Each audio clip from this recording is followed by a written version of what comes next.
ایک ہی جانور ہے اور وہ بکرا ہے، کیا بکرے کے اندر دو بھائی اکٹھے حصہ دار رہ سکتے ہیں یا نہیں رہ سکتے؟ اگر بکرا نہ بھی ہو، کوئی اور حصے کے اندر دو بھائی ہیں، اکٹھے کاروبار ہے اور دونوں پر ہی زکوٰۃ اور اسی طریقے سے قربانی کرنا لازم و واجب تھا، کیا ایک ہی حصے کے اندر دونوں شریک رہ کر حصے کے اندر قربانی کر سکتے ہیں یا نہیں کر سکتے؟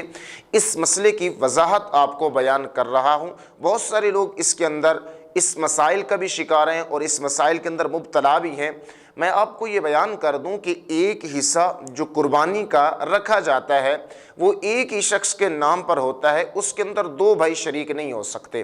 فار ایگزامپل، آپ نے بیل کے اندر حصہ رکھا اور اس ایک حصے کی جو رقم تھی وہ کوئی 30,000 روپے تھی، اور آپ نے کہا کہ جناب علی 15,000 میں ڈونیٹ کروں گا اور 15,000 میں دوں گا، تو اس صورت کے اندر ہم 30,000 ملا کے ایک حصہ مقرر کر لیتے ہیں، حالانکہ قربانی دونوں پر واجب تھی، تو اس صورت میں کسی شخص کی بھی قربانی نہیں ہوگی۔ اور اگر حصہ داروں کو معلوم تھا کہ ایک حصے کے اندر دو لوگ شریک ہیں تو ان میں سے کسی کی بھی قربانی جائز نہیں ہے۔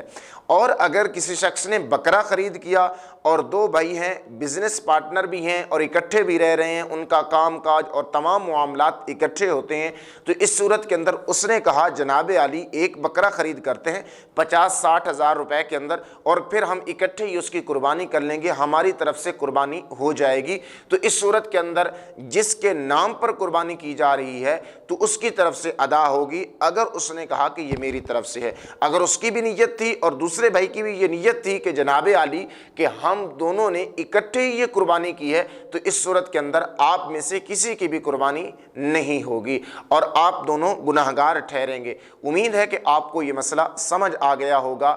اگر آپ کو یہ مسئلہ سمجھ آ گیا ہے تو آپ کومنٹس کے ذریعے ہماری حوصلہ افزائی کیا کریں۔ السلام علیکم ورحمۃ اللہ وبرکاتہ۔